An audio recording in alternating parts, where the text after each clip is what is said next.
Hello guys, আসসালামু আলাইকুম। কেমন আছেন আপনারা সবাই? আলহামদুলিল্লাহ, আমি অনেক ভালো আছি।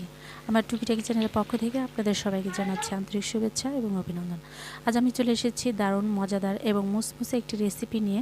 তো আমি রেসিপিটা কীভাবে তৈরি করলাম আপনারা আমার সাথে থাকুন। তো এই রেসিপিটা তৈরি করার জন্য মূল উপকরণ হচ্ছে চালকুমড়ার পাতা। তো আমি চালকুমড়ার পাতা বাইয়ে দিয়েছি। তো এখানে আমি চালকুমড়ার পাতা নিতে এসে দেখলাম আমার এখানে বেশ সুন্দর একটা চালকুমড়ার কড়া এসেছে। তো আমি এখান থেকে কয়েকটা পাতা আমি ছিঁড়ে নিয়ে এসেছি। তো আমি এই পাতাকে খুব সুন্দর করে বেছে নেব।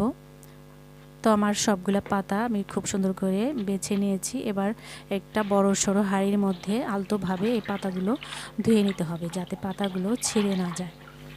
এই পাতাগুলোকে আমি 2 থেকে 3 বার খুব আলতোভাবে ধুয়ে পরিষ্কার করে নিয়েছি। আর একটা ঝাঁঝরির মধ্যে ঝরা দিয়ে রেখেছি।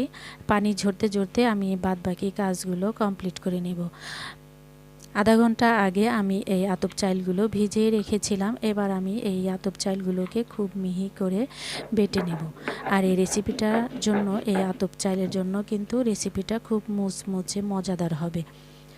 তো আতপ চালগুলো বাটা হয়ে গেলে এরই মধ্যে নিয়ে নেব ছোট সাইজের 2টা পেঁয়াজ আর 3 থেকে 4টা বড় সাইজের রসুনের কোয়া। তো আমি বাটার সুবিধার জন্য পেঁয়াজ আর রসুনকে একটু ফালি দিয়ে নেব, যাতে আমার বাটতে খুব সহজ হয়। তো আমি পেঁয়াজ আর রসুন একসঙ্গে খুব মিহি করে একটা পেস্ট তৈরি করে নেব। তো পেঁয়াজ রসুনের পেস্টটা আমি তুলে নিয়ে এর মধ্যে দিয়ে দেব কাঁচামরিচ। 12 থেকে 15টা কাঁচামরিচ নিয়েছি। এই কাঁচামরিচগুলোকে আমি খুব মিহি করে নিয়েছি। এবার আমি তুলে নেব। তো ফ্রিজে আমার ডাল বাটা ছিল, এর মধ্যে আতপ চাল বাটা, পেঁয়াজ রসুন বাটা, মরিচ বাটা সব একসঙ্গে দিয়ে আমি একটা পেস্ট তৈরি করে নেব। এর মধ্যে দিয়ে দেব হলুদ মরিচের গুঁড়ো, ধনিয়ার গুঁড়ো, স্বাদ অনুযায়ী লবণ। সম্পূর্ণ উপকরণ আমি খুব ভালো করে মেখে নেব।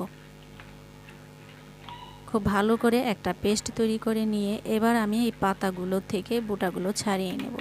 বুটাগুলো ছাড়িয়ে পাতাগুলো ধুইতে গেলে কিন্তু পাতাগুলো আস্ত থাকবে না, সব পাতা ছিঁড়ে যাবে। এর জন্য আমি বুটা সহ পাতাগুলো ধুয়ে নিয়েছি, একটা পাতাও আমার ছিঁড়ে নাই। তো এবার আমি বুটাগুলো ছাড়িয়ে নিয়েছি। এবার এই বুটাগুলো আমি ফেলে দেব না, এই বুটাগুলো আমি কুচি কুচি করে কেটে রেখে দেব। এই বুটা দিয়েও আমি একটা কাজে লাগাবো লাস্টের দিকে। এই বুটাগুলো একটা কাজে লাগিয়ে দিব। সাথে আমি কিন্তু এর মধ্যে 3 থেকে 4টা পুঁই শাকের পাতা নিয়েছি। এর সাথে এই বুটার সাথে এই পুঁই শাকের পাতাগুলোকে আমি কুচি করে নেব।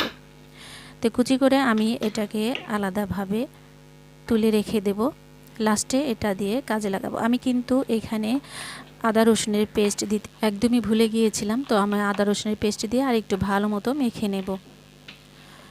তো এখানে পাটার মধ্যে একটা পাতা দিয়ে এই পেস্ট দিয়ে সারা গায়ে মেখে দেব। তো আমি আরও একটা পাতা উপরে বিছিয়ে দিয়ে এর মধ্যে আবারও এই পেস্ট লাগিয়ে দেব। তো আমি 2 সাইড থেকে এই পাতাগুলোকে একটা ভাঁজ দিয়ে দেব। আবারও পেস্টগুলো এখানে মেখে দিব। মেখে দিয়ে আমি আবারও 2 সাইড থেকে পাতাকে ভাঁজ করে দেব। ভাঁজ করে দিয়ে আমি আবারও এর গায়ে পেস্ট লাগিয়ে দেব। তো আমি আর একটা ভাঁজ দিয়ে এবার আমি এই পেস্টের মধ্যে একটু চুবিয়ে নেব। তো হয়ে গেল আমার একটা পাতা ভাঁজ করা। তো আমি অন্যভাবে আমি আরও একটা পাতা ভাঁজ করে দেখাচ্ছি। তো প্রথমে আমি এই পাতাটা আবারও মেখে নেব। তো আর একটা পাতা উপরে বিছিয়ে দেব, দিয়ে আমি আর একটু এই পেস্টগুলো মেখে নেব। আপনারা চাইলে কিন্তু একটা পাতা দিয়েও এই ভাঁজটা দিয়ে তৈরি করে খেতে পারেন, আর 2টা পাতা দিয়েও খেতে পারেন। তো একটা পাতা দিয়ে খেলে কিন্তু বেশি রকম মুচমুচে হবে। আপনারা ট্রাই করে দেখবেন বাসায়, অবশ্যই এটা খেতে কিন্তু দারুণ মজা লাগে। বন্ধুরা, গরম গরম ভাতের সাথে এরকম একটি রেসিপি হলে আর কোনো তরকারির প্রয়োজন হবে না। খুবই মজাদার একটি রেসিপি, মুসমুসে এবং টেস্টি একটি রেসিপি। আপনারা না খেলে বিশ্বাস করবেন না। বাসায় অবশ্যই ট্রাই করে আমাকে কমেন্ট করে জানাবেন যে রেসিপিটা আসলে কীরকম হয়েছে। এইদিকে কিন্তু আমার সবগুলা পাতা মোড়ানো হয়ে গিয়েছে। এবার মোড়ানো পাতাগুলোকে আমি একটা প্লেটে তুলে নিলাম। এবার অবশিষ্ট যে ব্যাটারটা ছিল এর মধ্যে আমি যে পাতার যে ডোগাগুলো আমি কুচি করে রেখেছি, সাথে পুঁই শাকের পাতা ছিল, তো এটাকে আমি এই অবশিষ্ট ব্যাটারের সাথে মেখে নিলাম।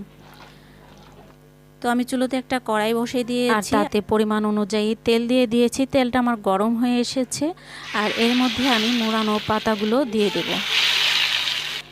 তো চুলার আঁচটা কিন্তু লোতে রেখে পাতাগুলো ভাজতে হবে, নয়তো কিন্তু উপরে যে ডাল আর চাউল বাটা ছিল তো ওটা কিন্তু পুড়ে যাবে আর ভিতরের অংশটা কিন্তু কাঁচা থেকে যাবে। তো মিডিয়াম টু লোতে রেখে পাতাগুলো ভেজে নিতে হবে। তো আমার কিন্তু উল্টে পাল্টে বেশ কিছুক্ষণ যাবত আমি পাতাগুলোকে ভেজে নিয়েছি মুচমুচে করে। তো বাদ বাকি যে পাতাগুলো ছিল ওগুলো আমি দিয়ে দেব।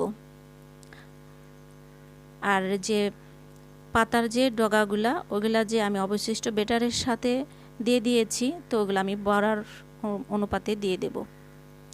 তো আমি সেম আকারে সবগুলা পাতা ভাজা আমি ভেজে নেব। একদম লো ফ্লেমে আমি পাতাগুলা ভেজে নেব, মিডিয়াম টু লোতে রেখে ভাজতে হবে। আমার রেসিপিটা ভালো লাগলে অবশ্যই লাইক কমেন্ট শেয়ার করে দেবেন। আজ এ পর্যন্তই, আবার দেখা হবে নতুন কোনো ভিডিওর মাধ্যমে। সে পর্যন্ত আপনারা ভালো থাকবেন, সুস্থ থাকবেন। আমি বিদায় নিচ্ছি। আল্লাহ।